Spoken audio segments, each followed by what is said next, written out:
O Frente a Frente está de volta com Gonçalo Amaral do PS, Ricardo Neves Sousa do PSD e Daniel Lucas da Coligação pela Guarda, Nós, Cidadãos e PPM, para comentar a atualidade política da semana. E esta semana começamos com o facto de Flávio Massano e Carlos Condesso serem candidatos à presidência da Comunidade Intermunicipal, região das Beiras e Serra da Estrela. Ricardo Neves Sousa, qual é o melhor posicionado? Já falámos disso a semana passada. Para Ricardo Neves Sousa, o melhor posicionado será Carlos Condesso. Mantém essa opinião?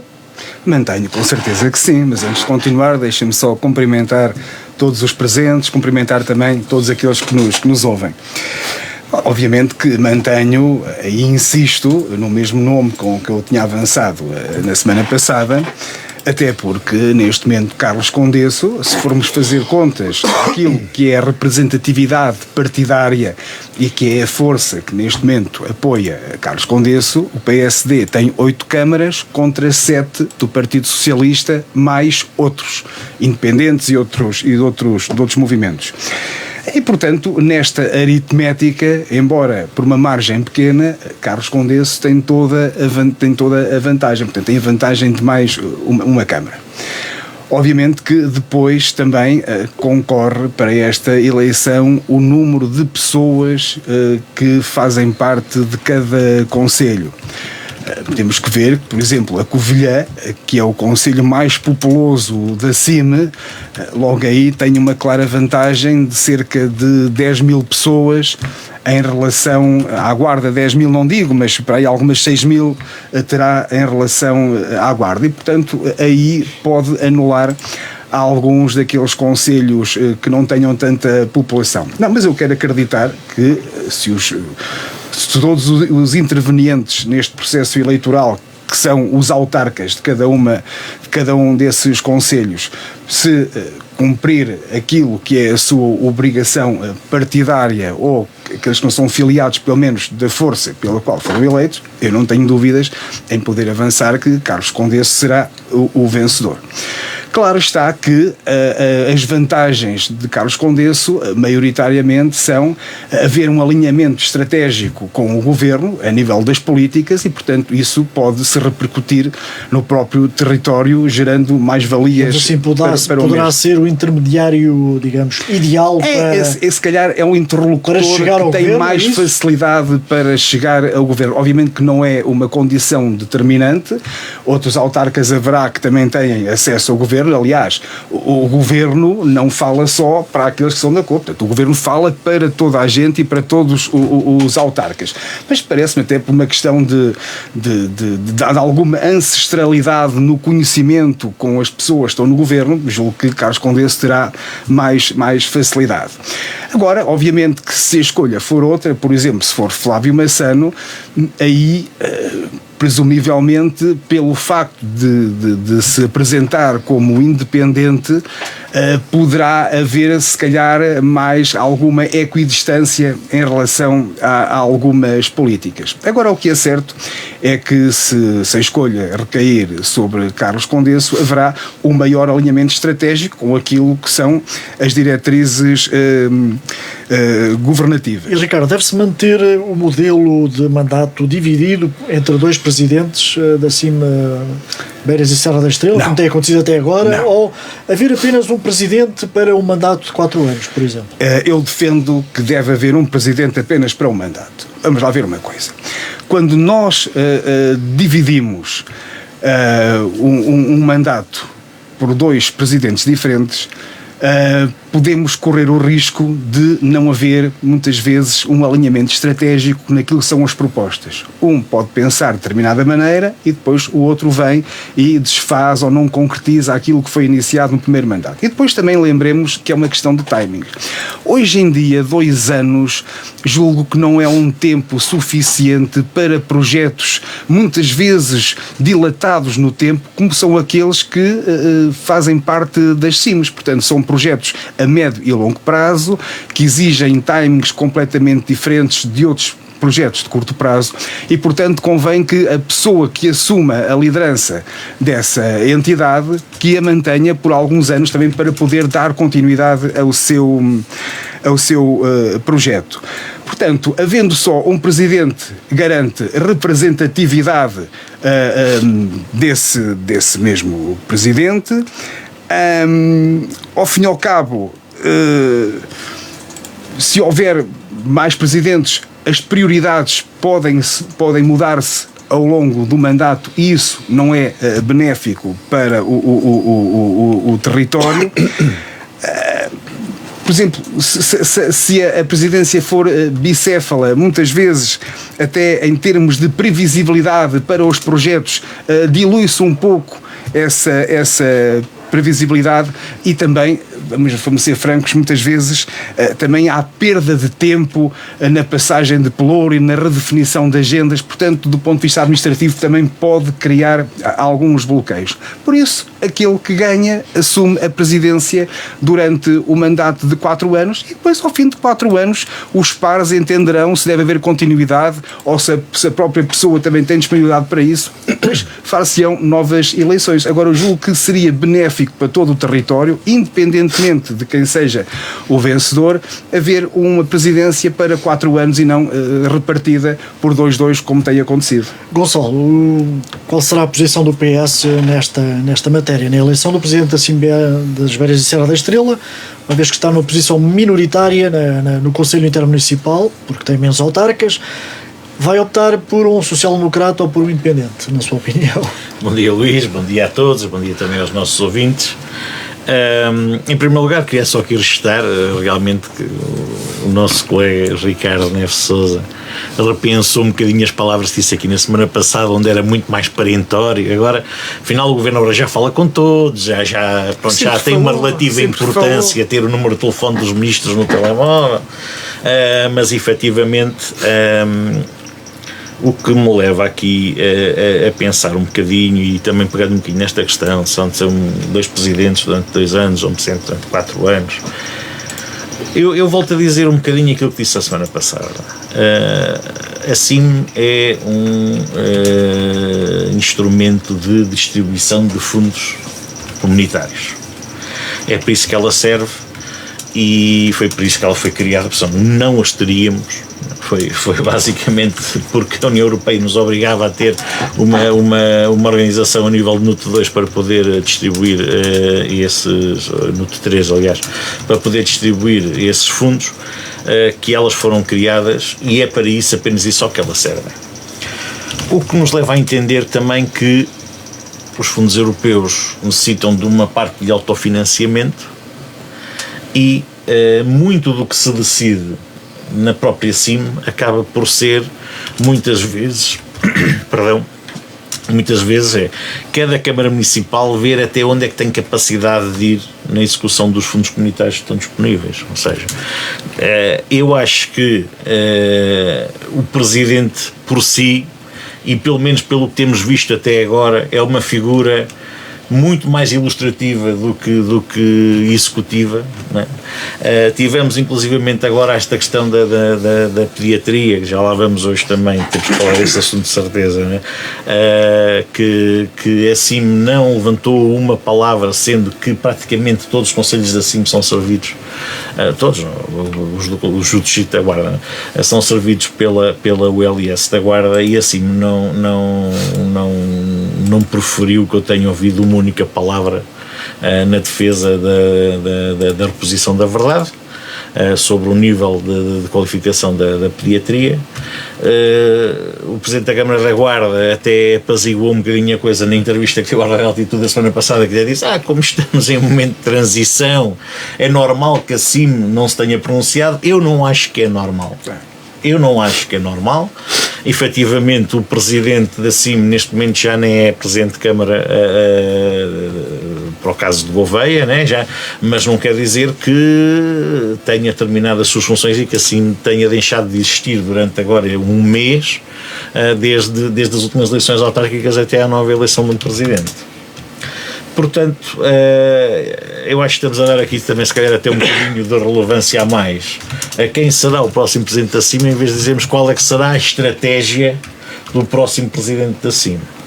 E sobre estratégia, e como são dois candidatos que já são presidentes de Câmara há um mandato, já estão no segundo mandato, também já podemos ver um bocadinho qual é que é a forma de atuar de cada um. Se Carlos Condesse ganhar e for presidente da CIM, sabemos que vamos ter, se ele tivesse o seu presidente de decisão, iríamos ter uma CIM das feiras. É acima das feiras, isto é ótimo, porque os autarcas também gostam muito de ter financiamento para estas feiras, porque estas feiras nós sabemos e não podemos estar aqui a escamotear a importância que estas feiras têm no apoio da população a nível da autarquia. Não é? E na dinamização económica dos territórios, Ricardo, também ajuda. Com tanta feira que se faz, tínhamos um dinamismo que era uma coisa fabulosa. O problema é que o dinamismo... Agora, imagina se não houvesse essas feiras. O dinamismo era exatamente o mesmo. Sabes que estas feiras acabam por ser, dá palco a alguns produtores para se poderem expor num fim de semana, se calhar com mais visitantes e mais potenciais clientes.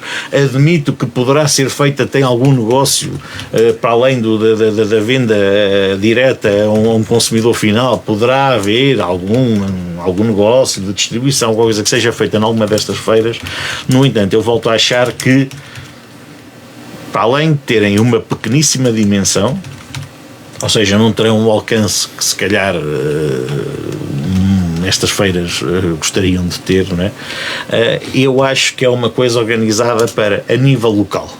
A nível local, para dar uma sensação, a Câmara preocupa, seja a Câmara dá aqui condições aos nossos produtores, aos nossos artesãos, aos nossos criadores de gado, etc., para mostrar algo aqui. Parece que nós não nos esquecemos dele. Mas não, a verdade não é essa. A verdade não é essa. A verdade é que estas feiras, e até pela grande diversidade que há, e há concelhos que têm 4 ou 5 feiras durante um ano, se for preciso, acaba por nunca ser um verdadeiro polo de dinamização económica. Eu concordo um pouco contigo. Mas e o problema é que muitas câmaras, a única questão que fazem a nível de dinamização económica é este tipo de feiras. Mas estas feiras, sinceramente, estas feiras são certames para presidentes de Câmara fazerem bons discursos, para trazer efetivamente um ministro, um secretário de Estado, uma figura do governo ou da administração pública central, e aí nós sabemos que isso sim muitas vezes acaba por ter boas consequências a nível da sensibilização dos políticos. Mas sinceramente é para onde ficamos. Já o Fábio Massano é um presidente com uma mentalidade um bocadinho diferente. É assim, se o PS o vai apoiar ou não, como é que se vai resolver este impasse entre o número de câmaras municipais e a população que essas câmaras municipais representam, por assim dizer, porque isto o Ricardo diz que o PSD tem mais uma câmara municipal que os outros. Sim, só que se calhar as câmaras municipais do PSD, sem contar sequer os dos independentes, o PS tem quase tanta população com as poucas câmaras municipais que tem como o PSD tem nas câmaras todas. Esta é que é a verdade. Eu não fiz essas contas, porque até podia ter feito, até eram contas fáceis de fazer, mas se calhar, a nível da representação de população, as câmaras do PS representam tanta população como as 8 câmaras do PSD. Ricardo, Gonçalo, também menos um bocadinho. Tu achas que Covilhã, Ceia, Fornos e Trancoso sim, tem mais população, portanto aí só a Covilhã é que dá ali sim, e Ceia é o terceiro maior concelho da CIM. Trancoso há de ser, se não for o quarto, é o quinto. O PSD tem o quê? O Fundão é o maior concelho que tem, e o Fundão são 12 ou 13 mil habitantes, hoje tem 15 mil habitantes. É o maior concelho que tem. E depois queres que ombrear com quê? É com concelhos que nós sabemos mais periféricos, com muito menos população. É com isso que atenção, eu defendo todas as populações. Não estou a desvalorizar, e lá está. Ainda não estou aqui a criticar o modelo. O modelo está bem conseguido. Por um lado tem que haver representação da população e por outro lado tem que haver representação dos vários municípios. Está ou não está bem conseguido? Tens as duas. Agora estou a dizer, não sei como é que se vai resolver este impasse. A não ser, quer dizer, não sei.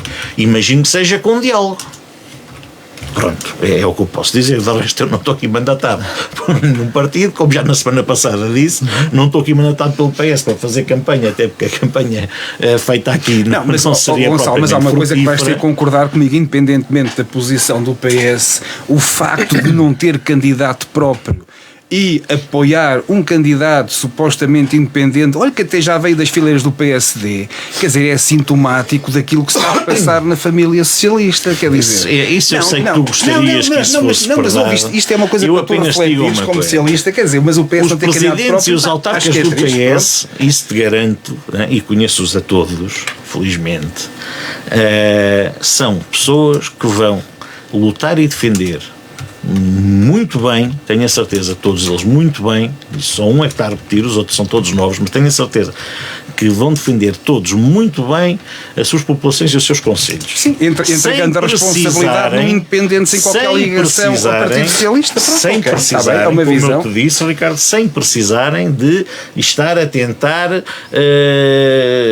não queria usar esta palavra, mas roubar nada que pudesse ou que devesse pertencer aos outros e que tirasse alguma justiça também para todos os outros.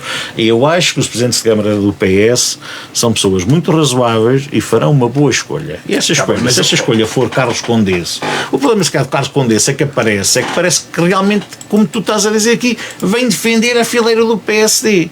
Não está interessado em governar assim bem. Aliás, ele até pode estar interessado em fazer juízo de valor.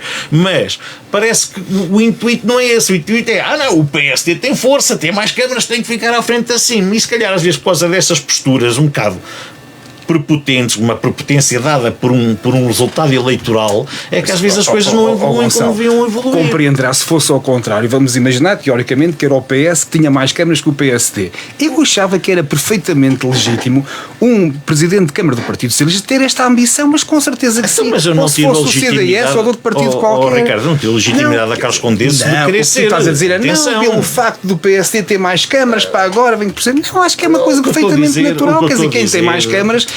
O que eu estou a dizer, as regras são estas e o PSD, eu sei que o PSD é perito em tentar contornar ali um bocadinho as regras quando as regras vão de um jeito, mas as regras são estas: maior número de câmaras, maior número de população representada, as duas, e não há nenhuma que se sobreponha à outra.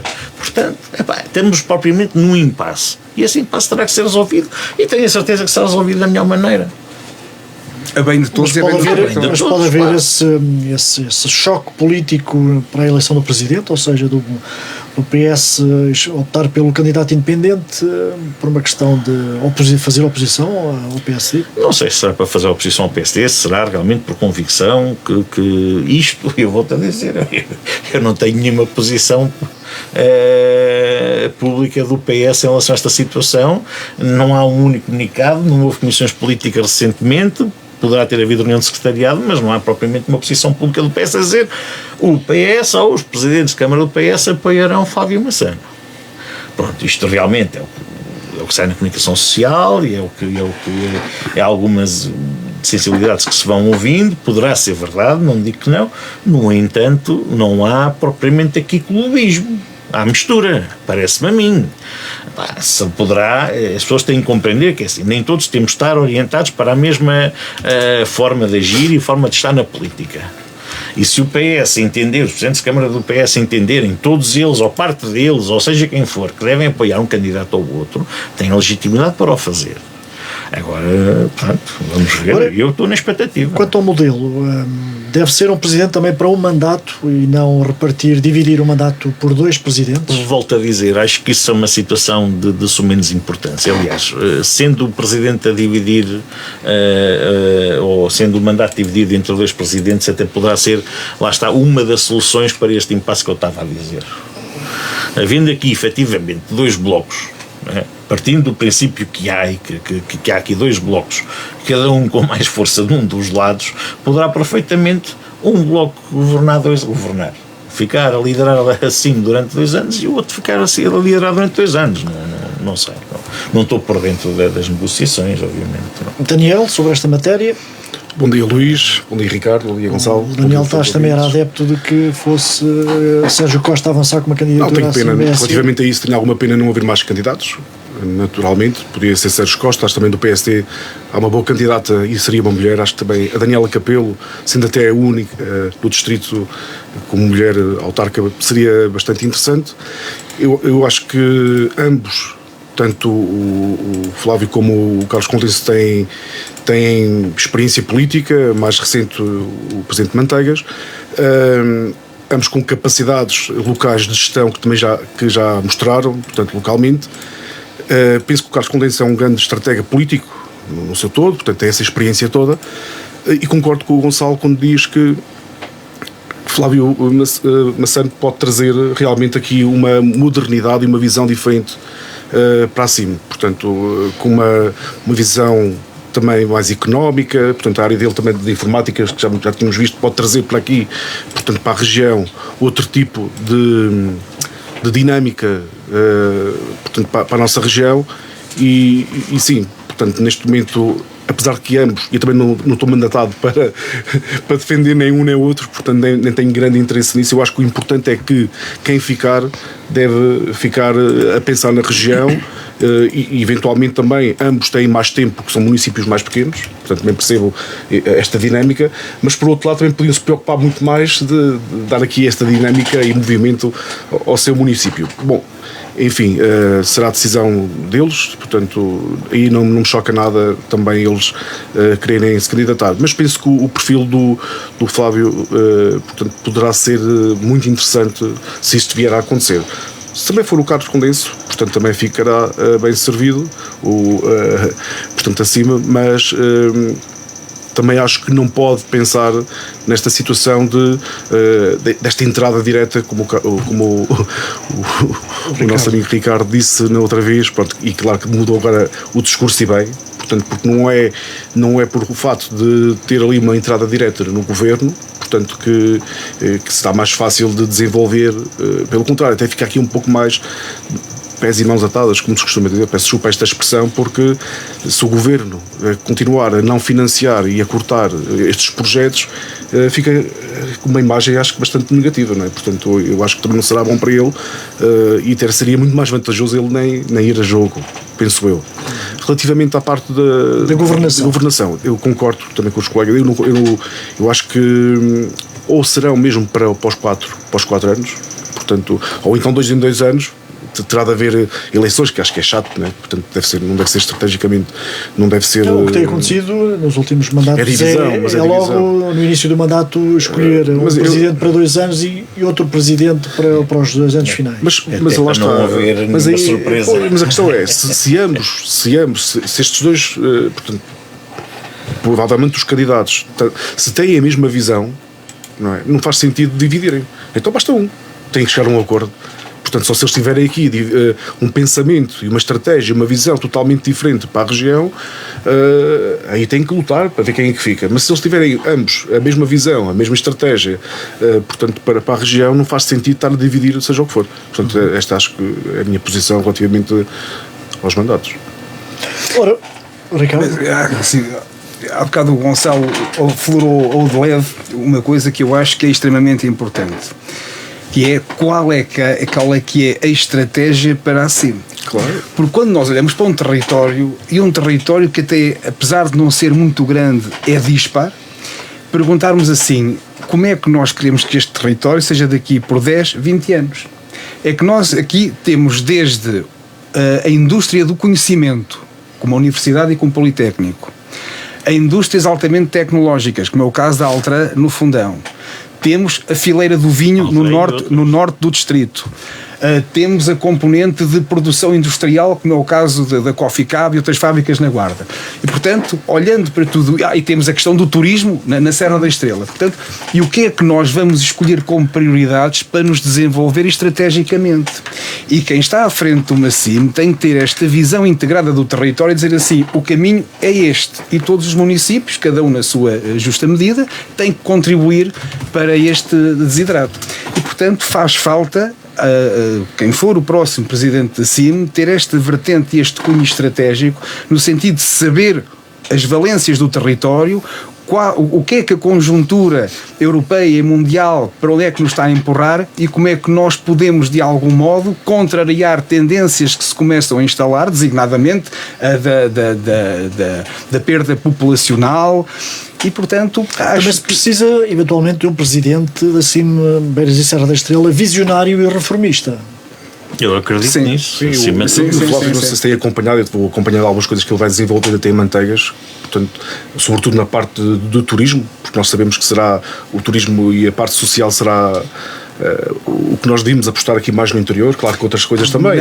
Não dá riqueza, não gera riqueza. Mas tem que gerar. O que gera, assim, ao turismo social que não há uma aposta, ao turismo religioso. Daniel, a pergunta é simples: porquê é que a Alemanha, sendo um país pequeno, comparativamente com a China e com os Estados Unidos, como é que ela consegue manter-se no topo da competitividade e produtividade? Porque a Alemanha tem a componente industrial muito desenvolvida. A Alemanha produz bens e, portanto, bens transacionáveis. E se nós queremos ser desenvolvidos, ou produzimos bens transacionáveis ou serviços com um grau de diferenciação e de inovação muito grande que não permite haver replicabilidade. É muito complicado e muito complexo conseguirmos ir por agora, aí. é assim, a parte social é estarmos a financiar, pá, e isso não gera mais valor. Não é só isso é que é uma visão retrógrada. Há a hipótese da economia social. Claro, exatamente. Portanto, nós temos que convencer e fazer aqui um bom marketing político e social, neste caso, de trazer, olha, os alemães, os franceses, os americanos, para poderem vir para cá, passar temporadas. Tu falar até este turismo mais para idosos, não é? Turismo, parte social, que existe e que está muito bem implementado. Eu acho que há aqui uma falha enorme e que é rentável, se formos a falar na parte da rentabilidade. E ainda o Flávio tem uma coisa muito interessante, portanto, para além de diversas atividades que ele está a desenvolver. E o Manteigas, é preciso não esquecer que ele conseguiu, acho que foi em 2023, que Manteigas ganhou até uma medalha portanto, da vila com o melhor turismo do mundo. Portanto, e já contestou. Não, mas é interessante. Já contestou ter sido. Sim, isso foi há 2023 este ano. 2023. Não, mas seja como for, ou seja, mas é interessante. Portanto, ou seja, ele vai. Estes prémios têm todos o seu pequeno interesse, são pequenos, pequenas ajudas. Mas são marcas, não é? Mas são marcas realce de chamar a atenção para a localidade, são muito bons, sim, em termos de marketing é muito bom. Mas de facto também é. Claro que é preciso mais, não é? Mas é preciso haver lá condições. Claro. De facto, Manteigas acho que tem todas as condições para crescer em termos turísticos, está no centro da Serra da Estrela, tem apostado nos percursos pedestres. Exatamente, são fantásticos. Tem lá umas areias na engrenagem. Mas este último que eu por acaso infelizmente não fui, porque as minhas condições familiares neste momento não permitem, mas quer dizer, aquelas falhas com música ao vivo em locais emblemáticos, portanto, sei pessoas que ficaram encantadíssimas com aquelas cores outonais. Muito bem, mudando de assunto, hoje viveu-se um dia importante para a Guarda com finalmente a inauguração, embora que informalmente, do Departamento da Saúde e da Mulher e da Criança da ULS da Guarda pela Ministra da Saúde. Já o edifício já tem todos os serviços instalados, da pediatria, obstetrícia, ginecologia, bloco de partos. Ricardo Neves Sousa, podemos dizer que começa uma nova era para o serviço de pediatria na Guarda, a partir de hoje?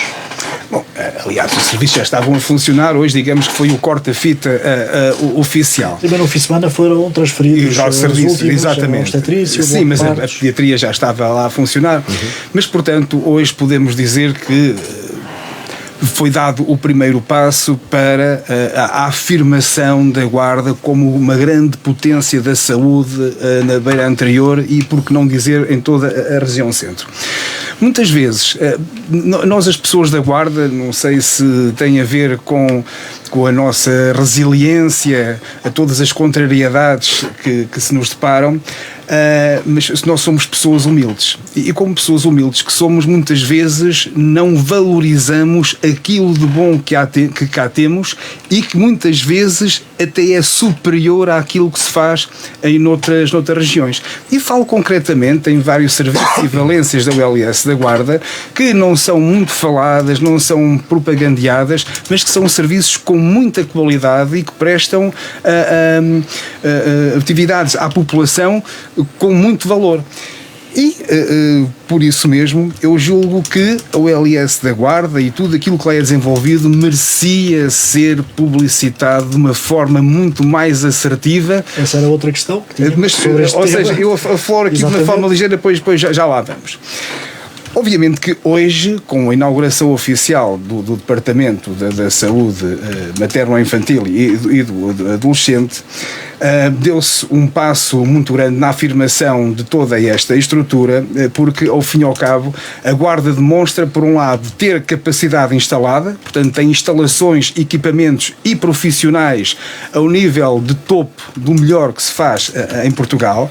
Depois também transmite a toda a população uma nova era de confiança, portanto, serviços novos, com uma dinâmica muito mais aberta, serviços muito mais funcionais que prestam uma melhor oferta à população. Depois também, hoje, a Guarda pode dizer casais e futuros pais tenham os seus filhos na OLS da Guarda porque temos condições. Todos nós sabemos que até há bem pouco tempo havia pessoas que preferiam ir ter os filhos a Viseu ou à Covilhã porque entendiam ter melhores condições. É uma percepção errada, mas é legítima, do ponto de vista de quem é pai, é legítima, eu não condeno nem critico. Mas com a abertura deste novo espaço, acho que podemos transmitir à população que temos um serviço e instalações completamente disponíveis para serem usufruídas pelos utentes que dela necessitem. E depois também podemos, de algum modo, se olharmos numa perspectiva mais de comercial, digamos assim, fazer concorrência às unidades hospitalares aqui à volta e para onde drenavam alguns dos nossos utentes, designadamente Covilhã e Viseu. Portanto, hoje a Guarda não tem que se envergonhar ou de se sentir inferiorizada relativamente a estas duas unidades. Muito pelo contrário. Provavelmente, eu não sei, que eu não conheço as outras duas, mas provavelmente até será aquela que no imediato oferece melhores soluções para os seus utentes. E, portanto, a Guarda tem que conquistar esse capital que, infelizmente, ao longo dos anos tem perdido. E depois também valorizar-se a natalidade aqui, todas as pessoas do distrito e até de outros distritos, dizer porque é que não vêm a nascer à Guarda, à cidade mais alta. Isso por si só também gera um sentimento de autopertença que também é importante do ponto de vista do ego individual. Portanto, eu julgo que com a abertura deste novo espaço, a OLS da Guarda e, acima de tudo, todo este território ganhou uma nova bandeira pela qual deve lutar. Gonçalo? Tenho de concordar com o que o Ricardo disse. Hoje tivemos um episódio irónico da política nacional. A política tem muito estas coisas. Tivemos a ministra que quer acabar com o SNS a inaugurar uma obra de 9 milhões que o partido da oposição, que o PS, decidiu atribuir ao Hospital Distrital da Guarda. Efetivamente, mas é efetivamente um momento de grande regozijo para todos, é para assim dizer o assinalar, porque se não existisse este momento também, se calhar não tínhamos estes momentos aqui de discussão, as notícias, etc, não tínhamos até notícias na RTP, neste caso,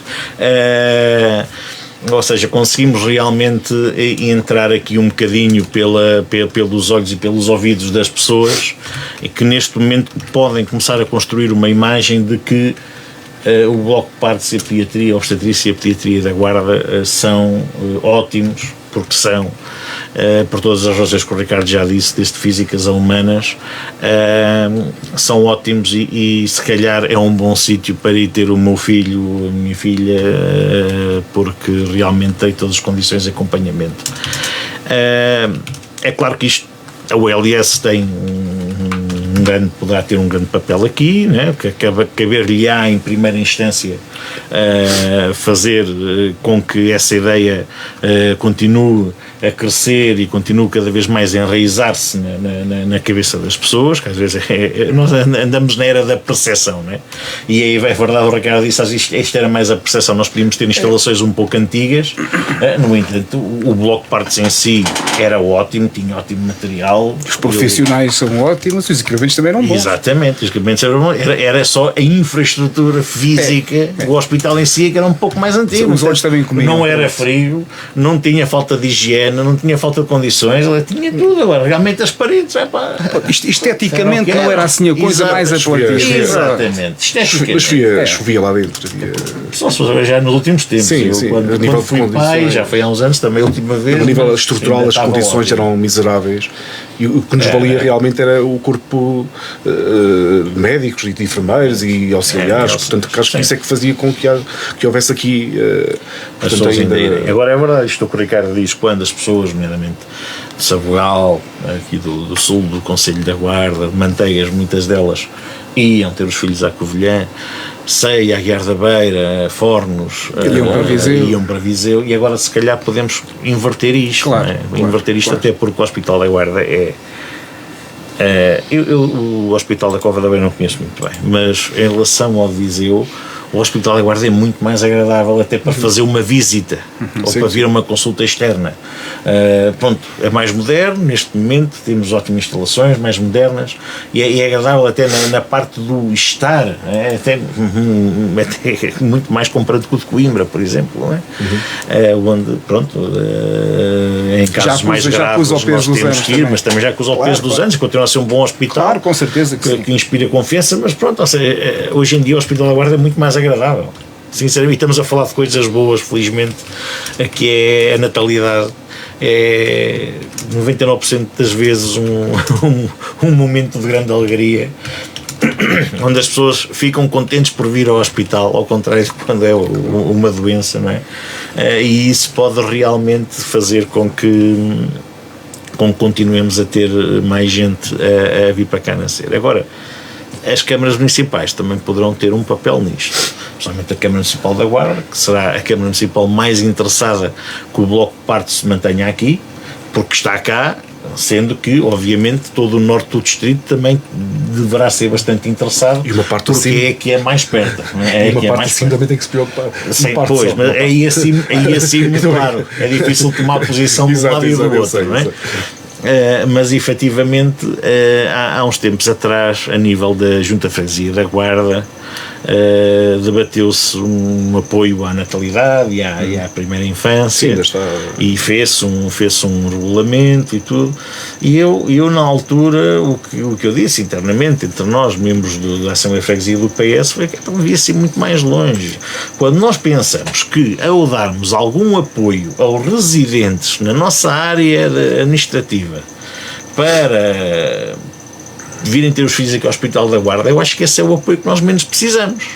Nós precisávamos dar apoio a quem vem de fora também. Isto pode parecer esquisito, mas a Câmara da Guarda, se a Câmara da Guarda desse um vale, um apoio de qualquer tipo, todas as crianças que nascessem aqui na maternidade, obviamente que estaria a dar muitos vales e a dar muitos apoios a cidadãos que não são aqui do concelho.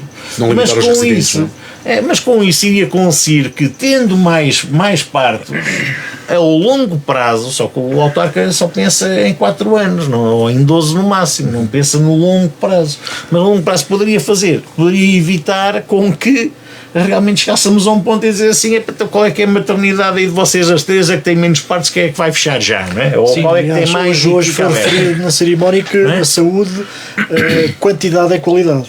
Portanto, no facto de haver mais cirurgias, mais partos, os profissionais ficam melhor preparados para atender a qualquer circunstância. A concentração dos eventos, por assim dizer, sejam eles que tipo forem, efetivamente leva a com que haja uma escala diferente, até lá está, voltemos também à questão da formação de médicos. Obviamente para um médico é muito melhor estar num serviço, a fazer um internato num serviço onde haja uma grande pluralidade de situações em que possa aprender com todas elas, do que obviamente estar num sítio nem sequer há muitos utentes a recorrerem a ele, não. E quanto à necessidade de se fazer essa tal campanha de promoção do serviço, das qualidades do serviço, da modernização do serviço junto da região, porque muitas vezes essas situações de as parturientes irem para outros hospitais decorre muitas vezes de haver uma má imagem do serviço. É uma questão de percepção. Às vezes não é questão de haver uma má imagem, além é melhor. Né? E pronto, isso tem que acabar uma vez por todas.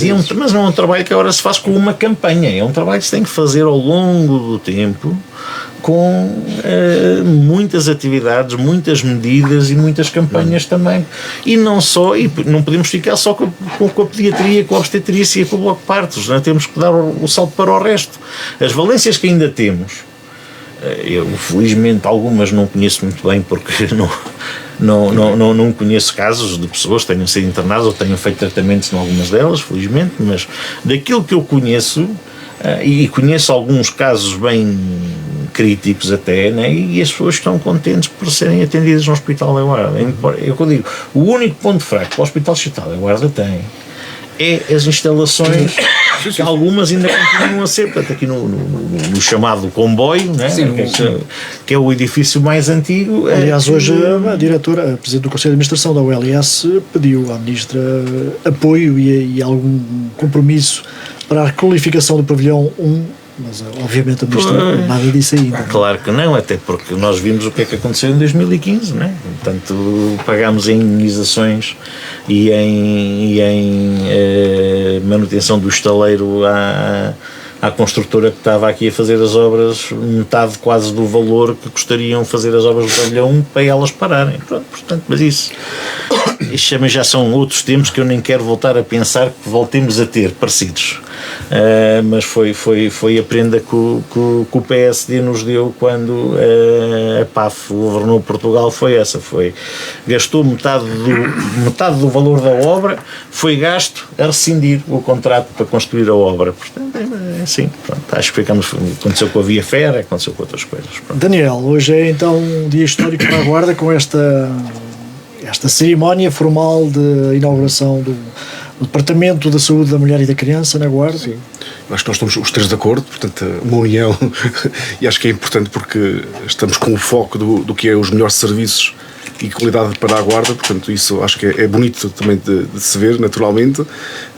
E sim, claro que, Luís, as condições do antigo espaço eram muito degradantes. Como estava a dizer, eu ainda apanhei lá algum tempo que chovia lá dentro, ou umidade, portanto, não a nível de serviço, porque o serviço acho que era um serviço de qualidade, as pessoas, como já disse há pouco, muito humanas, porque por vezes não basta só serem bons técnicos, também é preciso ver este lado humano, e isso aí acho que nós temos de ter muito orgulho com estas novas instalações, e nós tivemos a oportunidade de lá ir fazer uma pequena visita. Portanto está reunida todas as condições para poder mostrar à região que podem vir cá. Temos que transmitir essa confiança, porque para além dos bons profissionais que nós temos, técnicos e não técnicos, temos essas condições para receber as pessoas. Portanto, alguns quartos, só para termos aqui uma ideia, portanto isto parece assim um pouco insignificante, mas para pessoas que vivam mais distantes, há a possibilidade de quartos individuais para casais, para famílias. Portanto, é quase uma novidade a nível nacional. Portanto, começou aqui na Guarda e que devemos estar orgulhosos. O próprio marido, neste caso, pode ficar as noites, portanto, também a dormitar, se possa assim dizer, portanto, lá nestes espaços. Para famílias, para casais que vêm de fora, portanto, de longe, eu acho que isso é fantástico. Portanto, não havia essas condições, e neste momento há essas condições. O Daniel esteve também na parte da visita da Ministra às instalações. O que é que achou? Qual foi a impressão como ficou naquele serviço? Não, o serviço humano eu já o conheço, porque como tenho 3 filhas, portanto, infelizmente, às vezes, infelizmente, temos que, faz parte do processo, nós temos que usufruir, portanto, e claro que as condições ajudam também a nível emocional ou mental. Se tivermos boas condições, nós sabemos que também ajuda à recuperação, portanto temos que ser honestos relativamente a isso. Claro que a doença pode estar, mas o fato de haver um espaço que está mais agradável, com melhores condições, com mais conforto, até os próprios profissionais que estão lá, acho que muito mais satisfeitos, não é? Portanto o atendimento é diferente. Eu acho que sim, não tenho dúvidas. Pode ser bom, por exemplo, para atrair mais profissionais para esta área. área? Não tenho dúvidas disso. Portanto, isso faz com que possa aumentar até a nível de profissionais que queiram vir para aqui. Aliás, pronto, com a Universidade da Covilhã, o acolhimento que pode vir para aqui os internos, outros médicos, portanto, eu acho que isso não tenho dúvidas nenhumas que vai ser um polo de atração. Ricardo, com este Departamento da Saúde da Mulher e da Criança. Oh, Luís, peço desculpa, eu só acho que há bocado estávamos a falar isto, como é que nós podemos fazer esta parte do marketing, não é? Portanto, eu acho que também tem que haver, aliás, este governo tem sido bom, eu estou a falar isto de uma forma honesta, não estou a ser irónico nem nada, na página do Instagram, do Facebook, portanto, tem sido muito bom a fazer aqui alguma propaganda, de uma forma muito positiva das doenças, enfim, estou a falar da parte da saúde. Eu acho que sim, tem que se apostar muito mesmo e fazer uma boa campanha de marketing sobre o hospital, não só nesta parte da infância e da maternidade, naturalmente, mas de tudo, mas sobretudo agora com estas condições, agora também tem que partir da nossa casa. E quando digo da nossa casa, também tem que partir das pessoas, dos guardenses, de todos nós, independentemente da cor política, da religião, bom, enfim, seja do que for, porque nós temos que vender no bom sentido e ter mesmo uma narrativa positiva, deixar desta narrativa que aqui está tudo mal, aqui não se faz nada, aqui não há nada. É importante haver aqui uma narrativa positiva para trazer e atrair as pessoas. Não só nisto da saúde, assim como na parte económica, de lojas, do comércio, e fica aqui mesmo o meu apelo que, neste caso aqui, estamos a falar nesta parte da saúde, mas também noutras áreas, a narrativa dos guardenses tem que ser diferente. Faço esse apelo. Sim. Ricardo, com este novo serviço, este Departamento da Saúde da Mulher e da Criança, a OLS, podemos dizer que a OLS sobe um nível a nível regional em termos de prestação de cuidados de saúde? Bem, uma coisa é certa, com agora a abertura oficial deste novo espaço, a OLS da Guarda constitui-se como um farol, como um referencial de saúde nesta valência em toda a região. Portanto, aí não haja dúvida rigorosamente nenhuma.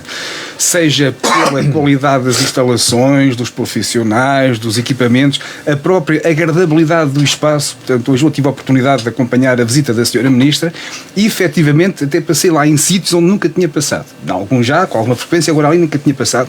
E nota-se o cuidado do ponto de vista dos materiais, da luminosidade, da própria disposição das salas. Portanto, tudo aquilo está feito a pensar no utente, a pensar na criança e a gerar agradabilidade, um conforto visual e também físico a todos aqueles que usufruem desse espaço. E, portanto, isto é muito importante para os pais, mas também para as crianças e, obviamente, para os profissionais que todos os dias têm que trabalhar naquele espaço. Um profissional motivado e contente com o seu serviço e com o espaço é muito mais produtivo e presta o melhor serviço à população. E a mesma questão que eu coloquei ao Daniel, será possível que este serviço possa também contribuir para atrair novos profissionais para a Guarda? Com certeza que sim. Então, e fixar, mais importante ainda do que alguém, fixar. Um recém-licenciado ou um profissional clínico que esteja a pensar mudar de local, se chegar a um sítio onde vê, por muito bons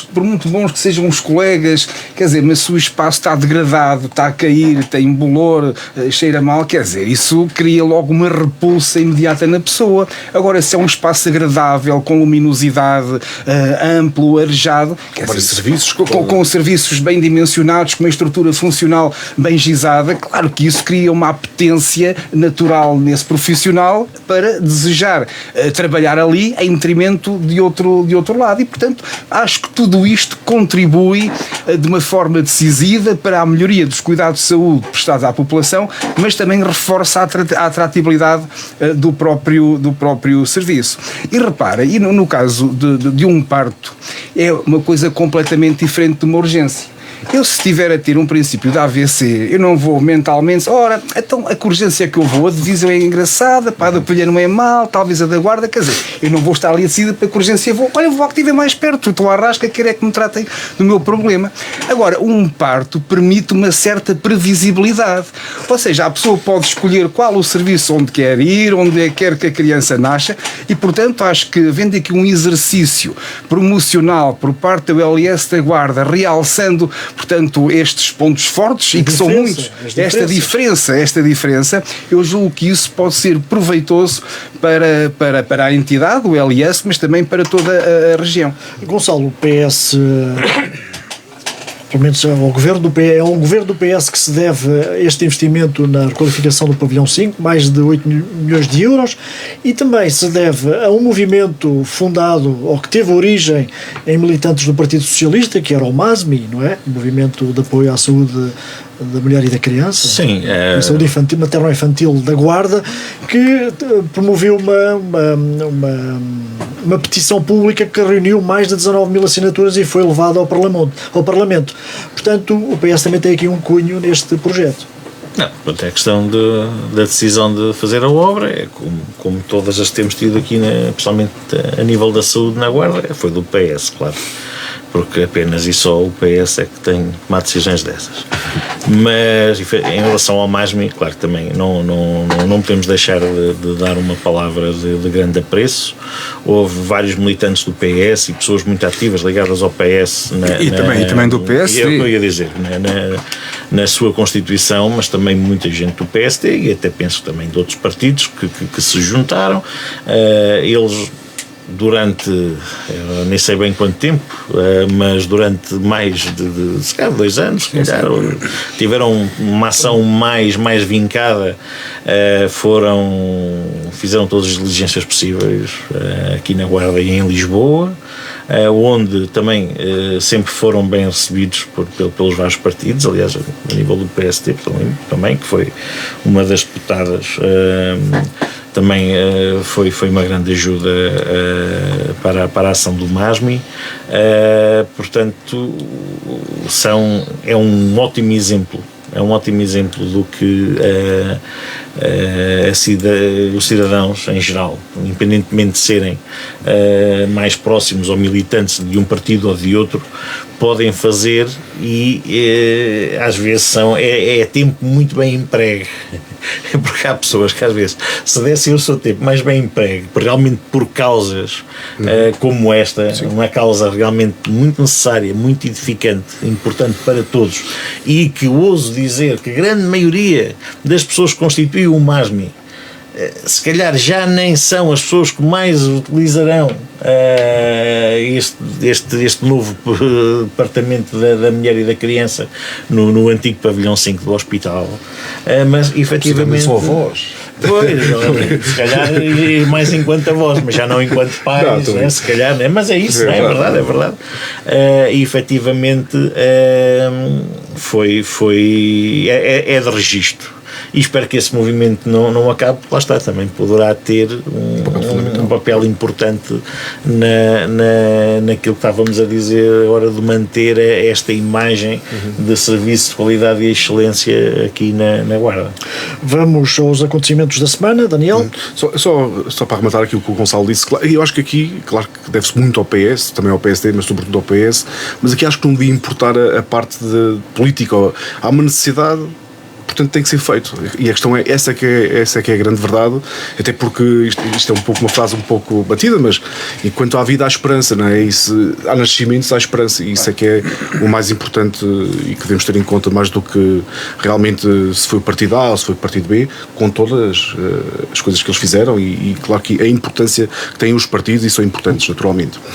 Relativamente, Luís, aos acontecimentos da semana, queria aqui deixar 2 notas. Um lado que foi o 10º encontro de cantares, hoje é só a parte cultural também que trago aqui, 10º encontro de cantares organizado pelo grupo Mensagem, do NDS, onde também eles são precursores de levar a mensagem e levar a Guarda também para fora. Desta vez trouxeram aqui alguns grupos, um de Arganil, de Aveiro, e Alter do Chão, da zona do Alentejo. Portanto, tive casa cheia, foi muito interessante, uma grande dinâmica, e está de parabéns ao grupo de Mensagem. do NDS, e depois também o aniversário do Centro Cultural da Guarda, que fez 63 anos, que também mostrou para a comunidade as suas diversas valências, desde do Orfeão, do Rancho, do Grupo Cantares Tradição, do Conjunto Rosinha, o balé, e apelo aqui também as pessoas poderem visitar o Centro Cultural, acarinhar o Centro Cultural, porque é muito importante. E também deixo aqui... Também tem um grupo de rock, que é o sim, neste caso não foi por indisponibilidade, mas tem um grupo assim, de rock de pessoas mais crescidas, portanto muito interessante e muito engraçado. Aliás, fizeram no TMG uma vez um grande concerto de várias gerações que passaram por lá. E deixar aqui uma humilde homenagem, se me permite, ao Albino, quase 20 anos daquela casa. Portanto, acho que o Albino Bárbara, e acho que é importante reconhecer o trabalho que ele desenvolveu. O associativismo e há aqui pessoas, sobretudo aqui o Gonçalo, sabe como é difícil dar dinâmica ao associativismo, e ele conseguiu nestes 20 anos e continua a dar, portanto, esta dinâmica de levar não só para a Guarda, mas levar para fora portas da Guarda. E eu acho que a população, o município, todas as instituições têm que olhar para o Centro Cultural cada vez mais com carinho e como importante na comunidade. Ricardo? Obviamente que eu tenho que me associar aqui ao Daniel na parabenização do Centro Cultural da Guarda. É uma instituição relevante no nosso concelho e que merece todo o nosso apoio, e já agora aproveito também para dar um abraço ao meu amigo Albino Bárbara, pelos 20 anos ou mais que tem estado à frente da instituição e onde tem desempenhado um papel muito importante. Depois quero fazer aqui dois realces. O primeiro deles tem a ver com o certame que ocorreu no passado fim de semana em Pinhel, Beira Interior, Vinhos e Sabores. Não é só uma feira, como o Gonçalo, de uma forma superficial falou aqui no início, mas é um evento com muita qualidade, onde vão produtores e onde estão representados os maiores produtores de vinho, e portanto acho que é um evento emblemático de uma região e que ultrapassa largamente as fronteiras do concelho de Pinhel. É um evento de toda esta Beira Interior, e todos nós temos muito a ganhar com eventos desta dimensão. Eu acho que muitas vezes, se os municípios se unissem e em vez de cada um fazer um certamezinho, fizessem um certamezão de uma forma agregada, todos teriam a ganhar, não só esses municípios, mas também todo o território. Sim, com completa razão.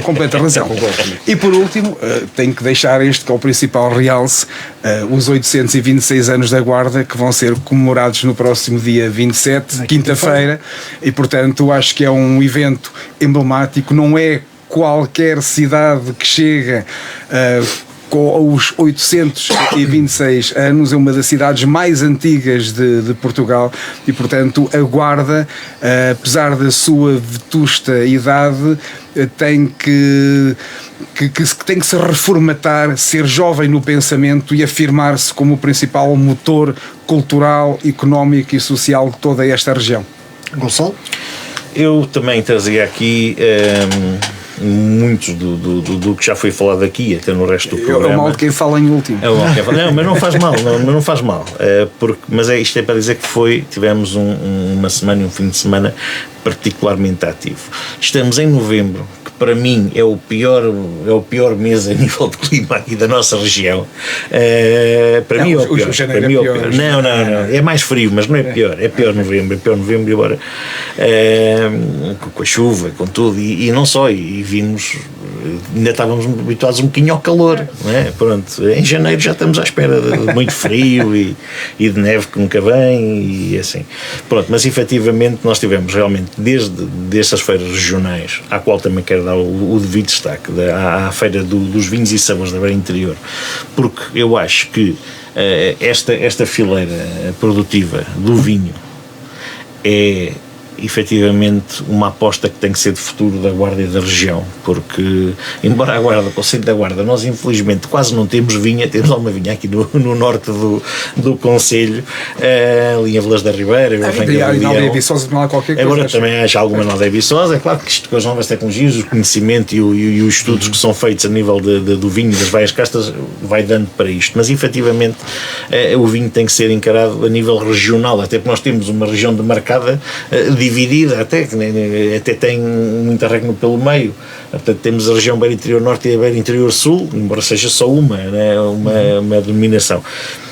Mas efetivamente estes eventos relacionados com o vinho, desde de feiras locais concelhias até ao próprio evento organizado pela Comissão Vitivinícola da Beira Interior, são efetivamente muito importantes para a nossa região. Tivemos também a Expo Meda, temos, como o Daniel também já falou aqui, do Festival das Faias, que para além de ter realmente esta vertente de atividade ao ar livre, acaba por ter muitos eventos associados que Manteigas faz agora ao longo destas semanas. Continuando no desporto, também deixar uma palavra muito especial de parabéns ao Clube Montanhismo da Guarda, porque às vezes não é só preciso fazer coisas novas, é preciso continuar a fazer as coisas que já têm alguns anos e continuam a ser bem feitas, como é o caso da Invernal do BTT, que voltou a trazer novamente aproximadamente 600 ou mais de 600 ciclistas, que acho que é o habitual todos os anos, porque eu acho, isto não tenho a certeza, mas acho que é o limite máximo, né, que eles não têm capacidade até, sempre, né? Ou seja, de ano após ano tem enchido e é uma atividade que já entra na agenda particular de muitos praticantes de um ano para o outro, e efetivamente a nível cultural também tivemos os 63 anos do Centro Cultural e o grupo de cantares da Mensagem com o seu evento do encontro de cantares populares. Portanto, eu acho que realmente continuamos a ter fim de semana como este, a região ganha outra dinâmica, a região ganha outra dinâmica, portanto, e daqui o meu especial ao salvar destas várias pequenos eventos, entre aspas, que todos juntos fazem algo realmente grande e bom. O Frente a Frente fica por aqui, mas ter posição esta terça-feira na Rádio Altitude a partir das 2 da tarde. Nós estamos de regresso na próxima segunda-feira. Obrigado a Daniel Lucas, Gonçalo Amaral e Ricardo Neves Sousa. Tenham uma boa semana. Boa semana para todos. Muito obrigado, boa semana. Obrigado e boa semana para todos.